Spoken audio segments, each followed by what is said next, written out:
bonjour. Alors vous êtes la présidente de l'association du groupe artistique. Pouvez-vous nous expliquer en quoi consiste cette association? Cette association existe depuis très longtemps. Nous avons repris l'association en 2017 lors de l'ouverture du pavillon des arts. L'ancien président était M. Philippe Chambaud. Et là, on devait faire notre 66e salon, grand salon de l'année. Et c'est pour la deuxième fois que ce salon, malheureusement, est annulé.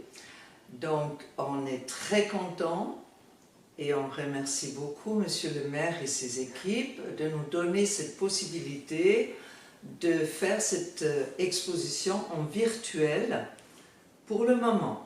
Cette exposition aura lieu au mois de septembre, en réel, et on espère retrouver tous les artistes et communiquer et échanger avec tous les artistes qui font partie de l'association et tous les Châtenaisiens qui viennent d'habitude à nos vernissages. On espère aussi avoir un bon vernissage à nouveau comme l'année dernière. Voilà. Et aujourd'hui, vous allez mettre le focus sur deux artistes. Alors, qui sont ces deux artistes? Alors, la première artiste, c'est Marianne Poder, une peintre de Châtenay-Malabry. Et donc, l'autre artiste, c'est Viviana Gomez, elle est sculptrice. Est-ce que vous allez remettre un prix par rapport à ce salon? Oui, on va mettre sur le salon virtuel, on va avoir un prix surprise qui est constitué par le public. Alors, vous nous avez parlé de prix. Comment le public peut voter et par quel biais? Alors, le public peut voter avec un formulaire disponible et puis ce sera directement envoyé à l'association et le prix sera donné au mois de septembre.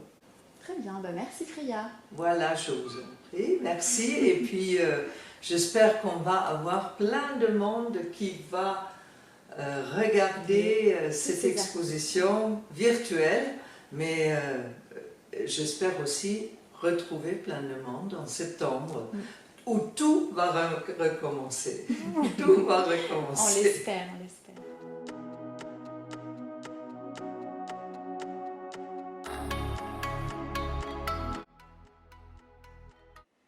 Bonjour Viviana.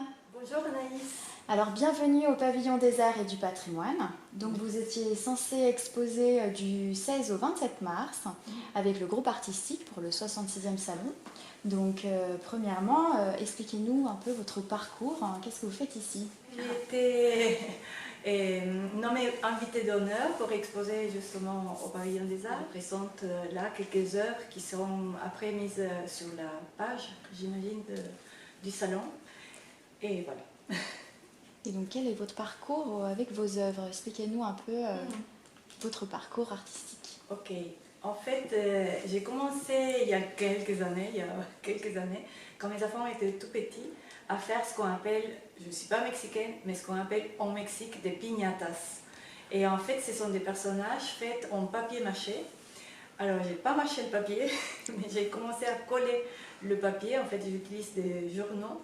Et j'ai commencé à faire des figures, des insectes, des animaux pour eux, pour décorer leur chambre. Et petit à petit, ce monde un peu animal est parti et changé vers un monde plus féminin. Et c'est là où tout a commencé, l'histoire de ce qu'on appelle les bravas. Quelles sont vos sources d'inspiration? Alors c'est vraiment, je pense que ça me fait quand même pas mal à revenir dans mon histoire. Donc je suis née au Pérou, dans la côte pacifique, et je vois comment ça se répète un peu ces femmes qui se placent sur la côte, mais un peu avec des attitudes un peu loufoques, un peu dérisoires. Donc on va voir par exemple une en maillot de bain, mais avec des chaussettes longues, ou bien par exemple parfois elle se présente avec des robes longues, mais avec des palmes. Donc je pense que c'est toujours un clin d'œil à cette côte. et pacifique. Et puis il y a toujours l'univers féminin, tellement contradictoire, tellement dans les rondeurs, mais la finesse des jambes, et un peu ça. D'accord, donc le message que vous souhaitez délivrer, c'est parler de la féminité.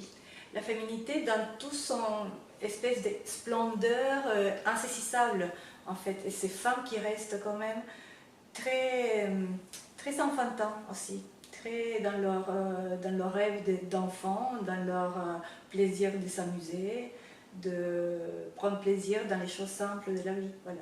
D'accord.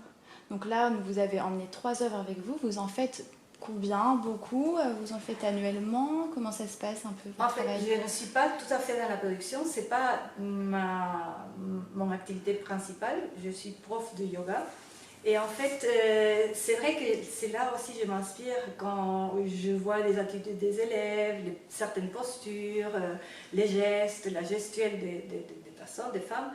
Et donc du coup, c'est vraiment au fur et à mesure que, comme je le sens, en fait, les envies arrivent, ou parfois une pièce suggère une autre. La continuité d'une autre, ça peut se faire en petite série, par exemple.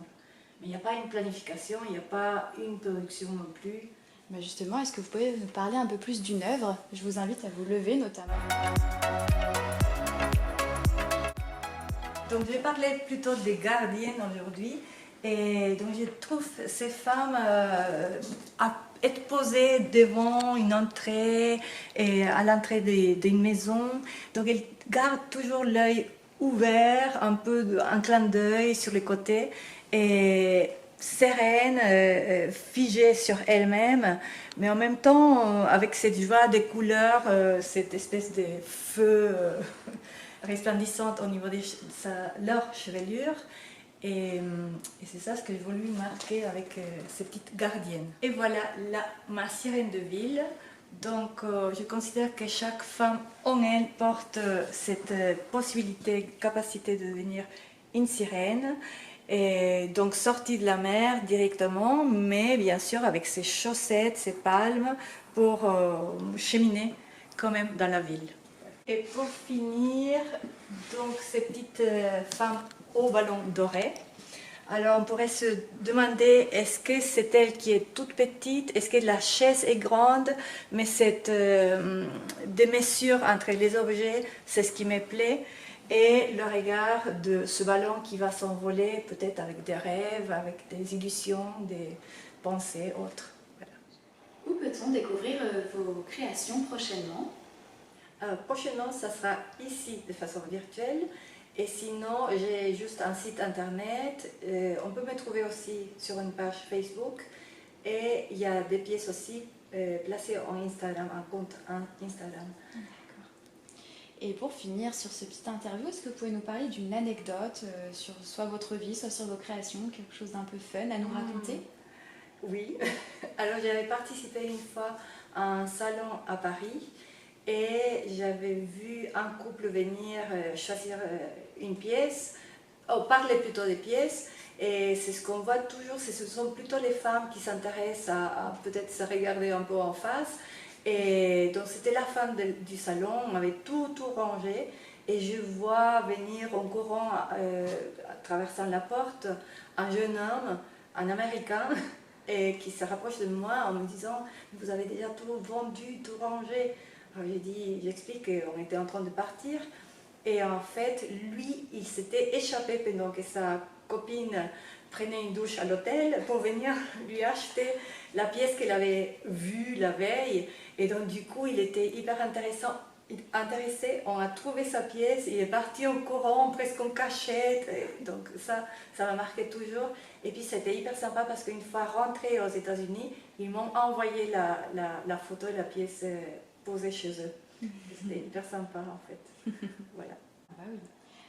Merci Viviana pour cette interview, et on espère vous revoir en vrai cette fois-ci au Pavillon des Arts et du Patrimoine. Oui. Merci Anaïs, merci à tous de nous accueillir. Merci.